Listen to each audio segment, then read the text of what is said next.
We go. Holy cow. Wow, look at that. We are rolling. That's some good looking dudes right there. Yes. Hey, it's been a while. Hello, everybody.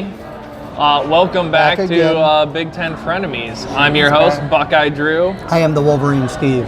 Supposedly. Spartan Phil. We've had quite the hiatus. Corn dogs. Not because of that. Mostly because Steve was either sick or just didn't want to do this.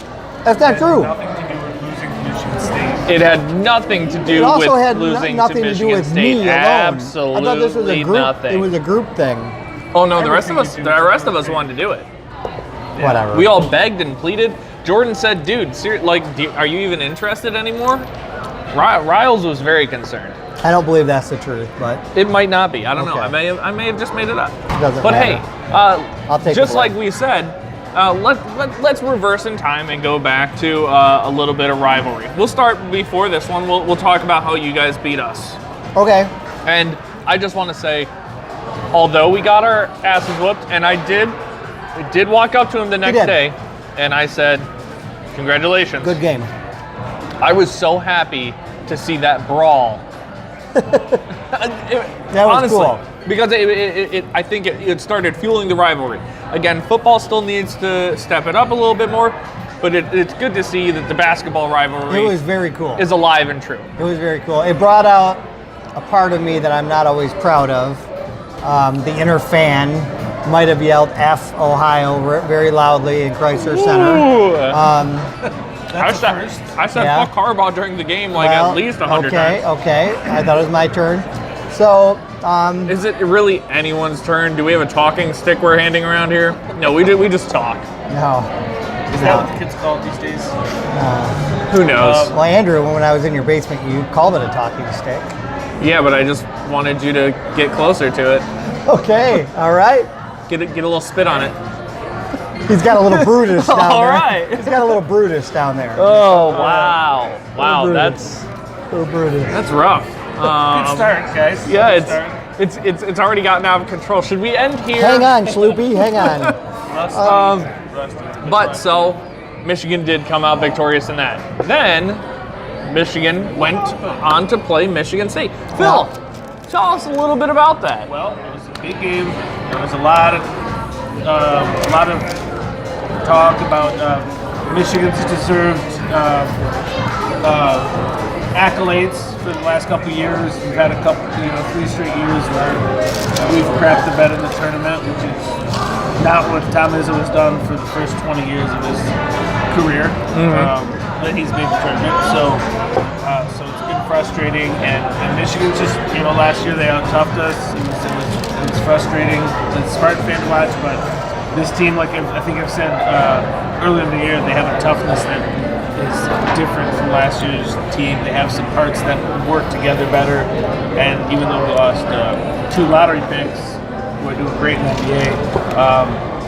They've got a really good team, absorbing injuries and going into Chrysler. Really hype Chrysler. You were there. You can speak to that. That's I've been going to Michigan basketball games since the 80s. I really think that was the loudest I've ever heard Chrysler before the game. Wow. Like it was really rocking. And usually at the Michigan State game, there are more Spartans than there were this year. I think fewer Michigan fans were selling their tickets, and the cost was so much. You know what I mean? So, yeah. So anyway, to your point, it was probably as hostile of an environment as you could play in. Yeah. Yeah. It's been 2 weeks now, but Michigan State came in and really, really played well. I was confident, but very nervous without Nick Ward in there, and already having lost Josh Langford. I was nervous, but I really did. I did have the confidence that this team would win because Cassius is number one. Cassius is a different player. And he's had Xavier Simpson's done a fantastic job still about this year, this matchup at least. Cassius got the better of him and just took over that game. Played all 40 minutes. Yeah, he played a great game. Went nuts. I mean, 30 points or I think my assessment of the game, and I text Phil also congratulations after the game. Like I got really mad at the moment, but then even when I was going out to the car with my son, we got in the car and I said, you know what? Michigan really didn't play poorly. I said, you just got to tip your cap to Michigan State. Like, they played a really, really good basketball game, and most of that game, it was just a really good game. And then Michigan couldn't make shots down the stretch, and a lot of it was because of the defense that Michigan State was playing. Beeline even alluded to all the years he's played State, they ran different defensive switches and stuff than he'd seen before. And I think, I love John Beeline, and I think there's been a lot of times where he outcoached Izzo in this matchup, to be honest with you. And I think Izzo outcoached him in this matchup. And they're both really great coaches, and it's like a chess match, and this one went to Izzo. So there was nothing, I was disappointed that Michigan lost, but I wasn't disappointed in their effort or the team at all. So to the victor goes the spoil. Yeah. And I think the thing it was Poole looked off. Yeah, he's not hitting his shots. And just poor decisions. Yeah. Bad decisions. That was the thing, is that you talk about the defensive. They were switching. They were going under the screen, and it was Teskey was in the first 5-7 minutes, he was matched up on somebody way smaller. Whether it was Aaron Henry or Cassius Winston, it was like, get the ball into it. At one point, Poole, I think it was Poole that pulled up for a three-pointer. Take a dumb three-pointer. Yeah. Like, dude, you got a 7-footer on somebody who's 6'3". I'm not a basketball player, but you might didn't take advantage of that. No, you're right. And those I saw a couple of. So I do agree. I thought our defense was outstanding, but I do think that there were also some decisions that were made that were very questionable. One more thing as a Michigan fan I want to point out. This season. Wait. You're a Michigan fan? Yes. Michigan, there's Xavier's hook shot right there against, Anyway, it's weird. But Michigan this year is not shooting threes like they normally do. It's very weird. Because I think I saw something, 7 years in a row, Michigan was first or second in the Big Ten in three-point shooting percentage and makes. And this year they're like 8th. Yeah, so, it's a very, very strange team. Yeah, but they keep firing them, and Beeline wants them to. He says, if you're open, shoot them. We have good shooters. But for whatever reason, I think, to your point, I think they just take them at the wrong time. I think Poole's dribbling and just firing up these off-balance threes that aren't going to go in. Instead of put the ball down low and then kick it out for threes, which is usually the recipe to get yourself open. Right. But they did a better job at Minnesota with that. There's been certain games, but anyway, this year, I said it, he doesn't necessarily agree with me. And Ohio State, by the way, great recruiting class. Future's bright for Ohio State basketball. This Thank team you. I think is the not same going to go thing. anywhere. I'm excited for next year. I keep telling, there's a lot of people, and following our fan base can be tough sometimes, as it is with any fan base. But there's guys, he sucks. Why did we hire? No, he's doing phenomenal. You need to look at the process. You're not going to turn over a team like that in one season. No. It's not even going to take 2 seasons. This next year, we might be a competitor in the Big Ten. Do I think we're going to be a competitor all around? No. But in the Big Ten, yes. And then after that, yes. We're bringing in 5 stars. Yeah, that's why I saw your recruiting class. He has to get his guy. That's what's like. This is. You're going to have. You can have a good season in basketball and not. Win your division, you win the conference. That's the beautiful thing about basketball, is that you could be 3rd or 4th in the conference and still have a really great run in the tournament, or maybe you win your conference tournament. But it's not. The guy's clearly a good coach. Listen, if you're 5 years down the line and still kind of middling and not really make any progress, then you can review. But I think it's not a. I don't have any issue with it. The world just either. has gotten. It's too early to judge. Yeah, anyway, the world has just gotten too caught up in, I want it now and I need it now. Yeah. And the thing that hurts him is he replaced a really good coach. It was probably time, right? But Thad Matta was Ohio State's winningest coach of all time. Absolutely. So, and I think the fans felt like at the end of his era, they always were underachieving for the talent level they had. But the thing is, you got a guy with a different system. He's got to bring in his guys. That's just the way coaching works. But Michigan State, I said it the other day, he doesn't necessarily agree with me. I think both teams have an outstanding chance to make the Final Four this year. I really do. And Michigan State, I know they suffered 2 injuries. Somehow it doesn't seem to have derailed them. And I know that, I know when there's foul trouble, there's still some depth. But Ward maybe was going to be back, right, for the tournament. He might.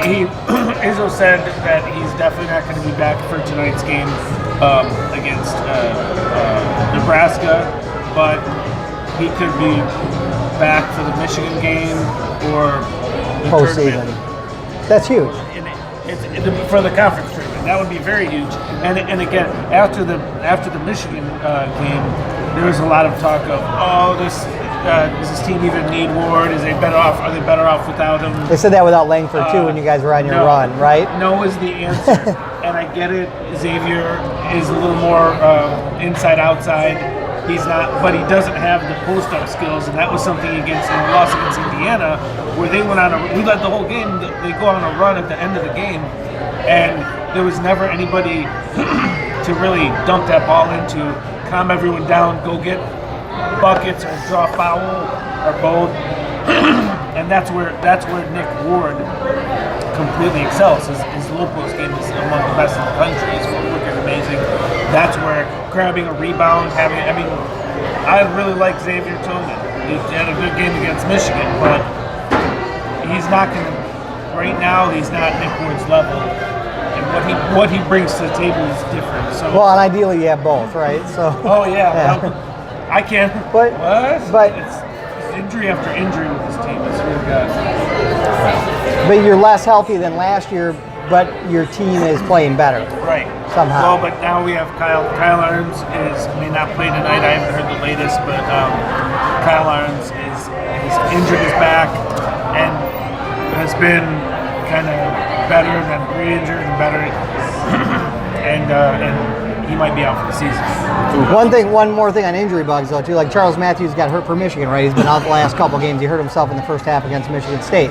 So one thing I don't want the kid to be hurt. I love Charles Matthews, but one thing it does is when a guy goes out, it helps you build your depth because no matter what sport you're talking, it forces the coach. Beeline's playing guys that weren't getting minutes. It's making Michigan stronger in the long run, and that's the same thing that's going to happen. And you're going to need that before the tournament. Yeah, but the thing is, when you're at the level that we're at, and there's also like, hey, let's get our veterans in there. It's one thing to lose guys for a short span of time, but I'm nervous about losing, and maybe one guy for the season, but losing a Langford. Arns has already been out multiple times. Matt McQuaid's been out, and let me tell you something. I know you guys don't like him. The dude's the pigeon. That dude is a baller. Who? Matt McQuaid is glue on defense. That is somebody who you go, hey, don't you leave that fucker's back pocket. Stay in front of him and guard him all day. And he knows how to do that. And he's really savvy. He can get hot from outside. You can trust him in the offense. He's a senior. That guy plays ball. And you know who else plays ball? Kenny Goins. Then people talk about Nick Ward if we lose him next year. Let me tell you who we're going to miss. Kenny Goins and Matt McQuaid, who are seniors and are gone. Unheralded, but they are, let's be honest, huge. None of our schools are going to miss anyone. Yeah, we like the players that we have, but we all have great classes coming in. Well, but and there's great people sticking around. These guys are really true glue guys, and beyond glue guys, Matt McQuaid defensively is as good as anybody on the team, and among the best in the conference. Kenny Goins is second in the Big Ten in rebounding as a walk-on. Yeah, he's a walk-on, and he's averaging I don't know how many 10 points a game. The guy he'll get rebounds when he'll block shots. His timing is really good with blocking shots. Absolutely. But what I'm saying is, they're gone, and now what that leaves is the room, and this is one of my favorite parts of it, is seeing which guy is going to step into those shoes. Right. Which guy is going to push himself over the break and say, that's me. I'm going to take that on. I'm not going to be second. I'm going to be first. So basketball has a lot of turnover, too, because guys leave early more often. Sure. Right, so you constantly, and you, like, especially the guys who really just want to be a one and done, or, it's their second year, I want to move on to the NBA, they're going to make that stride to jump from the bench or just regular player here and there to actually being one of the top. Totally. Thomas Kithier, who was the guy who transferred from Macomb, Dakota to Clarkston in his senior year, and the MHSAA ruled him ineligible because he transferred for athletic purposes. Nope. You can travel it, or you can transfer if it's for a better music program, but apparently in basketball that doesn't. So anyways, he sat out his senior year, enrolled early at Michigan State, and the guys, I will say this, like he's not going to go out and dominate the game, but that is somebody as a true freshman I would not have expected to be. It was Izzo to be able to throw him in there and not be a deer in headlights sometimes. He never is. He's not always going to be dominant, but he'll go grab a rebound. You put him in for 8 minutes, he could get you 4 points and 3 boards. That's huge. That's a huge kind of thing for a true freshman. He's light. I mean, what do you want? I appreciate his game. I don't think his ceiling is very super high, but that's somebody who I could see being a steady, strong presence, and that's exactly the kind of thing you're talking about. One Michigan slappiness thing I have to tell you guys. Michigan basketball next year. Like there's only going to be one listen, today. Right. Michigan is 26-4 this year. They've had a very good season. Absolutely. They're losing one player in all likelihood. Charles Matthews is not going to return for his 5th year. Okay. Every other player is expected back on that team. Michigan next year, if they stay healthy and they stay focused, that could be John Beilein's best team. It could give him the best chance to win a national championship next season, I believe. That's interesting thing too, is because everyone's assumed Nick's going to go, and he's been injured. He showed some great stuff, but also had a couple, low points. But that's going to happen. It's a long season. I'm not sold that he's going to go. I don't know. I think it'll depend on what he hears from the NBA, but he could potentially come back. If he comes back and Langford is healthy, now you got Cassius. Does Cassius try to go? Is he an NBA first-round pick right now? Dude, there's not a point guard in the country that I would take over. But I mean, if you're an NBA, But if you're NBA, you're a little quiet here. I don't know. I have no idea what that is. Apparently people are on buckets. So I've thought that, and we can talk about that, and he's really, really, really good. Is he NBA quality? I think the problem with point guard's a tough one sometimes with the NBA to figure out. Because the thing that Cassius has, though, like I look at Simpson, he's going to come back for sure because he's not big enough to play in the NBA. I mean, that's the thing with the kid. Cassius has a couple inches on him, doesn't he? Right. What's Cassius, 6'2"? Or is he? Yeah. Is he? Okay, Xavier's listed at 6 foot. He's 5'8". I mean, he's like 5'9", 5'10". You know what I mean? Cassius is like a legit, whatever his height is. Like they have Foster Lawyer. Right. I think Foster Lawyer is listed at 6 feet. Yeah, but he's not. Damn. Yeah. An inch over. Yeah, I'd be 5'10". looking down at that kid like this. I'll still be looking up because I'm 5'6". Yeah, but nevertheless. I'm saying if he's a legit 6'2" with his skills, he'll be able to play in the NBA. So, I think so, he too. may go after this year. You don't know.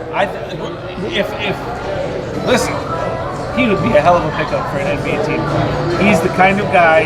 He's got the court vision of Draymond. He doesn't have the size, right? So there's that. But he creates, dribbles he the shoots. ball a hell of a lot better. Yeah. He passes. I mean, if you watch him, I don't know how much MSU basketball you're watching. He doesn't go in and it's not just throwing a dime. It's throwing English on the ball. Like shit there's a sliver. And I consistently see him not just see the pass, but he nails it right in that window, and it's so impressive. He's truly one of the top point guards I've ever seen at MSU, without a question. I never watched Magic Johnson play, and I'm not even putting him over there, but he's right up there. Monte Cleese, Caleb Lucas, Steve Smith. I would put Xavier Simpson third best point guard I've seen at Michigan. Third best. Trey Burke and Gary Grant. Yeah. He's very old. He's very old. Wow. I love when you drop those little bombs. It's fun. I've been around a little while. Yes. That you have. I was watching basketball. I was at Chrysler Arena before the three-point line was painted on the floor. Do you know that actually? Kind of hard to believe. Do you know the first year the three-point line was in college basketball was like 1983 or something like that? It wasn't that. It was in the 80s. 70s didn't have 3-point. Oh yeah, it was 87. I was negative 4 years It was old. like 83 or something. No, Okay. it was late. It was. Anyway, folks, I got to get to bed. But thanks for joining us. Anyways, He has to go eat his Navy bean. moving have to on go to our make next glue out of point. me. Quick shout out to Ohio State hockey, who okay. beat Michigan to win the did. Big Ten. They did. We did. And did. we did that in Beat Ann Arbor, Michigan. which Yeah. felt really good. Clinched it against Michigan. I did. I love that. But now I want to move on to football because Are we coming back for predictions at the end? Oh, yeah, because we got to break. predict Yes. the Michigan State game. Right? predictions will always come at the end. Now, we're going to talk a little bit about football. What did we talk about when we first started? We talked about Basketball. the best player in the draft, Rashawn Gary. What else? What else? Is that what you're talking about? Well, when we first started the podcast altogether, not today. Oh, like way back when? Yeah. When yeah. we only had like John 3.5 fans? in my Yep. poop. We were talking about that. We were talking about We can't the compare draft. John O'Corn to Rashawn Gary. We're not doing that today. No, A, they're I different quit. positions. Okay. And B, I'll at least say Rashawn Gary is a little better than O'Corn. Okay, thank you. He probably could have played quarterback better than O'Corn. Probably. No, we were Sorry, talking John. about the draft. And now the combine is through, and we've seen a few players from each of our schools go through it. He wants to talk about Rashawn Gary clearly because Rashawn No, I came just out. know you're going to. I want to rebut whatever you're going to say. Sure, but how can you rebut the fact that he came out and guaranteed he was the best player or prospect Hey, in the draft? the young man has confidence. That's what you want. You're drafting somebody who wants to have confidence. I'd rather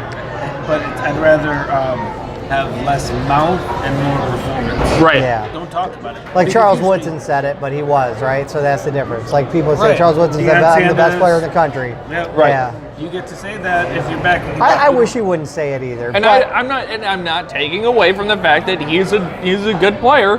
I'm just saying you're not the best. no, Sorry. I question his. I have no problem with Phil being a Michigan State person, question him, you question him. Michigan fans have been extremely hard on him, and that's why I always defend him, because there's two things about Rashawn Gary. Did he live up to the hype? Did he have the numbers that everyone thought he'd have? No, he didn't. Okay. But there are at least some factors involved. He did play a whole season injured. He played injured, right? He didn't have to play. When was this? The other This thing year? is, yes. Yeah, he had a shoulder injury that held him out of practice, held him out of a couple games, and they said that he played injured basically the last 5-6 games of the year.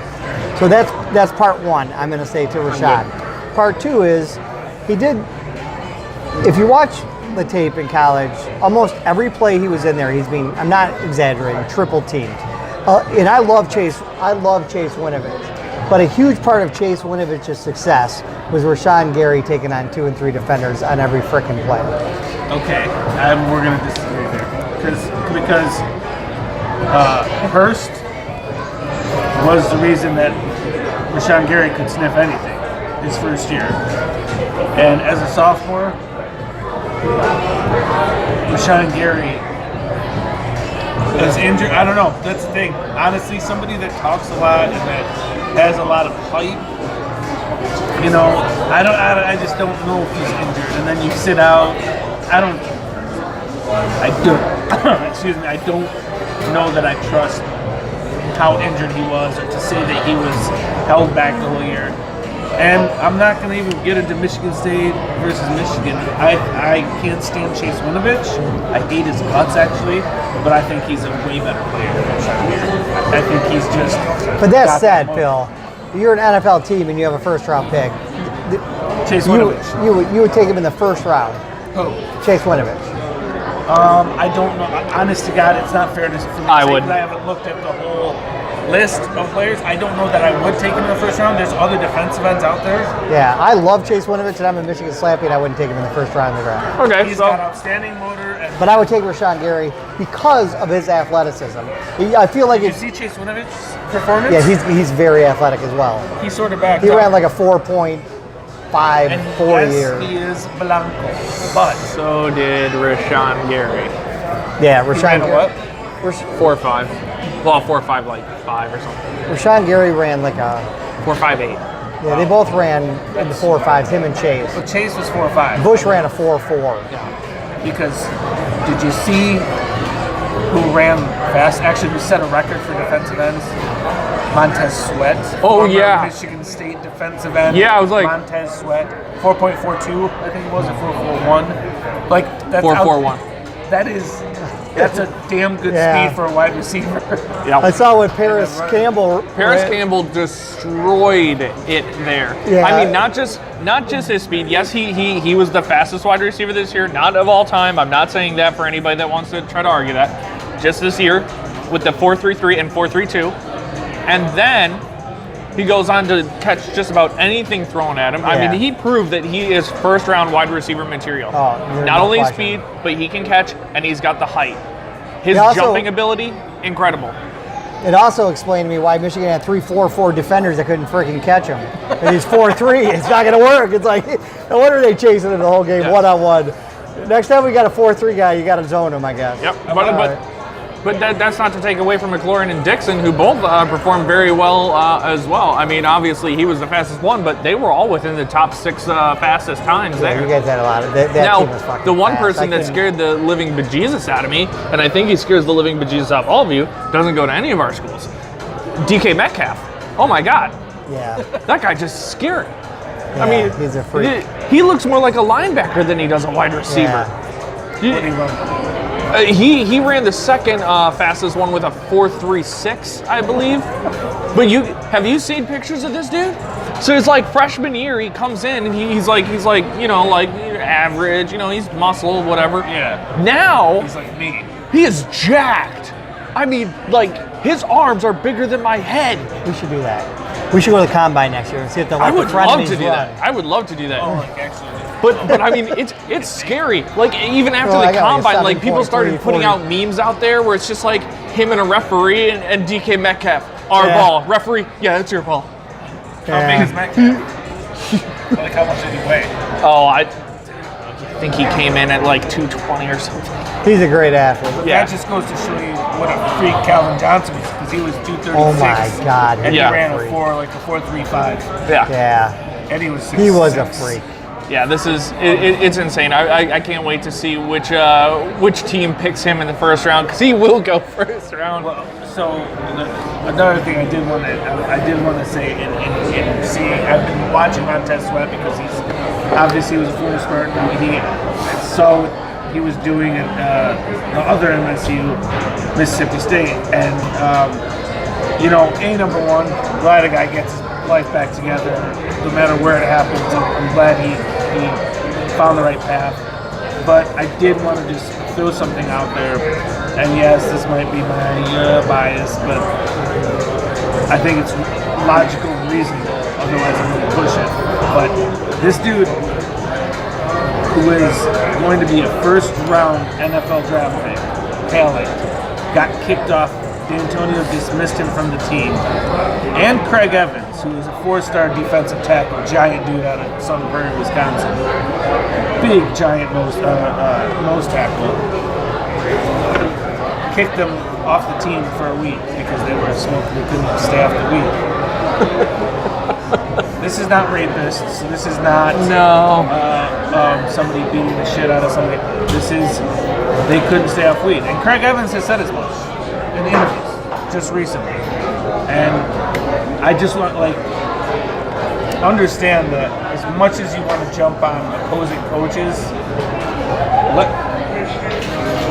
there's a track record that goes, no, I get your talent, I recruited you, I wanted you on my team, and I obviously saw what is coming to fruition now, but you couldn't hack it here, so you had to go elsewhere and do it. And that's great. It all works out in the end, but this is just another thing that makes me go, this is not somebody who's harboring rapists. Right. It just it and doesn't make any sense. And here, let's think about it this way. Okay. I highly doubt they were smoking that before going to practice or games. This was probably a de-stress, as a lot of people would use that for. Now, and in former Michigan, which Michigan, for any of you that don't know, is now recreationally legalized. So these guys, let's say they're We kid. Wow. Sorry. Wow. Sorry, we can't. We can't. So, I'm so let's a let's say recovering they stay till their senior year. They're 21. Not that I haven't tried. You know, after a game, they might go out and have a beer. There's nothing illegal about that. There's nothing wrong with that. And as long as they don't cause trouble, their coaches aren't going to say anything. But now you're put in this predicament where, well, there was this stigma about marijuana, but now it's legal too. It is the same kind of substance as alcohol. So can these players still not do that even though it is legal? Should they be allowed to, or should they not be allowed It's to? a team rule. Yeah, it's a league thing more than anything. But doesn't that say that as more states come along, the league needs to look at these? Because you look at some great players. I'll say it every time. Ricky fucking Williams. Yeah. The guy was phenomenal, and I guarantee he smoked before practice. There's plenty of guys that will smoke, and it's like, it's exactly Probably right. during. Yeah, he's just like, hey, coach, I need a break. Like, put a towel over Ricky that. Williams smoking during practice. Whatever, yeah. cool. He was Put a one of my towel favorite over that. players. He was great. He did his thing. He could run. It's totally something where I think it's, the NFL, for all it allows or doesn't punish, it's just foolish to beat up these guys over stuff if they're not. I mean, you still have federal laws applying, so there's an issue there. I don't know, exactly how much that plays into anything, but at the end of the day, give up, man. Get off people's back. Stop. There was when what's his face, Ray Rice jacked old girl. Oh, yeah. Before video came out, that was a 2-game suspension. Yeah. You know what that would have been if he got caught with weed? It was a 4-game suspension, I think, minimum. Yeah. I'm not up on my NFL rules, but it was more than that, and it's like, so seriously. You're putting those two things in the same class, which is absolutely crazy. That's ridiculous. You can't put those in the same class of... I'm sorry, it's stupid to me. Yeah, but then it's the NFL. It is. And as long as Goodell is in charge, it is going to continue to be a shit show. And speaking of stepping down, Ooh, Delaney, Delaney. can we all raise a glass? Jim Delaney, it's been a nice run. 1989, 2020, no longer Big Ten commissioner, right? By the end of 2020, the fuck out, bro. is that right? By the end of 2020? Not soon enough. My only disappointment was that I thought they were saying it was this year, and I was like, I'll give Jim Delaney props on one thing. Having the worst hair of any human being alive. Jim Delaney, look how blurry that is. Sorry, folks. Big Ten Network. Do you ever see that meme? Why do blurry people keep asking me if I was drunk? It's hilarious. Anyway, very blurry. There it is. Hey, we're back. The Big Ten Network was revolutionary. Like, he was the first one to have a conference TV network, and it brought a lot of money to the league. Absolutely. That's the only thing I like him for. Yeah, no, you're right. Yeah. I will give credit where it's due. Otherwise, sweep the leg. Yeah. Get on, brother. Good God. Glad to see him gone. Yeah. Anyways, Anything else? I wanted to go back to where do you actually see Rashawn Gary will go first round. Bosa, Hoskins, first round. I think Scott will go first round. I think he has the potential to. Where do you see him? No. Scott will not. You don't think so? No. Justin Lane will get up into the. I think he's going to get up into the second. He'll be in the second. Clearly round. high on his team. Yeah. No, Justin Lane is outstanding. He's going to be a big. Where do you think he'll go? I think he's going in the high second round. High second. Okay. I think Bush will go first round, too, for Michigan. Bush could go. But Winovich, I think, will go second round. And, Okay. maybe even third. But I changed my mind. You know what? Late first round, you might take a chance on Winovich, because he's proven.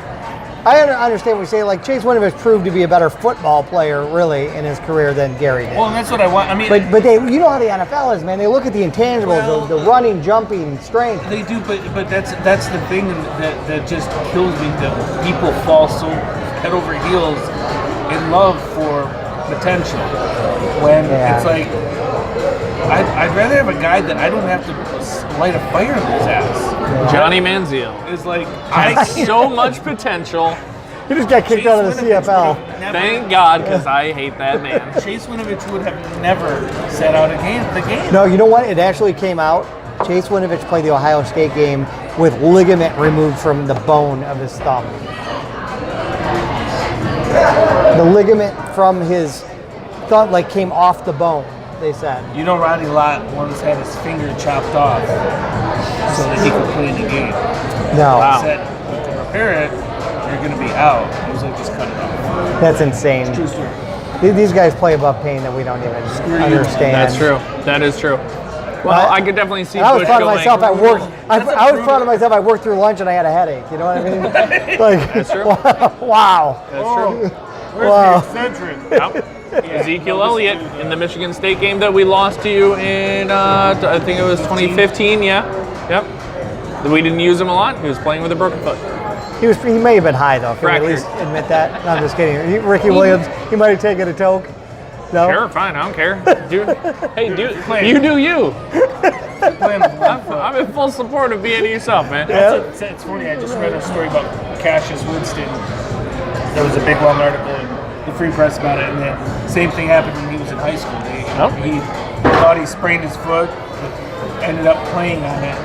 He thought it was just sprained, ended up it was fractured. Wow. Yep. That'll happen. I've broken my ankle before. We're blurry I was again, not- Jordan. Sorry, folks. We're looking into the camera It's okay. options. It's okay. But clearly, for me, I'm I'm super excited to see where everybody goes because, this is the one time of year where I don't hate Michigan players as much because there's the potential of them coming. And there have been a lot of people who said Browns might pick up either Bush or Rashawn Gary if they're still on the board. Peppers has been a great player for Cleveland. Peppers has.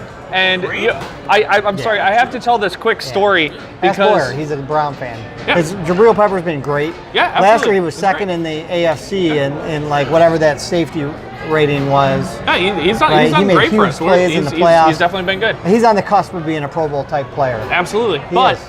I just want to share a quick story before we get our predictions down for your game. So I think you were out, but Steve comes up to me the other day and he goes, I don't even know what to think right now. Man, this is worrisome. You'll be interested because it's a shared interest. And I'm like, what could he possibly have that we're going to have a shared interest on? And he's like, peppers. And I was like, yeah, I like peppers. They're tasty. He's like, no, Jabril. And I was like, okay. He's like, but someone stole out of his car, and he's like really nervous. Like, I've never seen him sweating like this before. So terrified because on Twitter there was a rumor. Yeah, so out. somebody had stolen stuff out of his car. The person was found murdered. And so his head goes to the worst place. He's like, No, he people comes are from a tweeting. rough area. These Browns and Buckeye fans were tweeting, and they were on Twitter. They're saying Jabril Peppers is going to be charged with murder.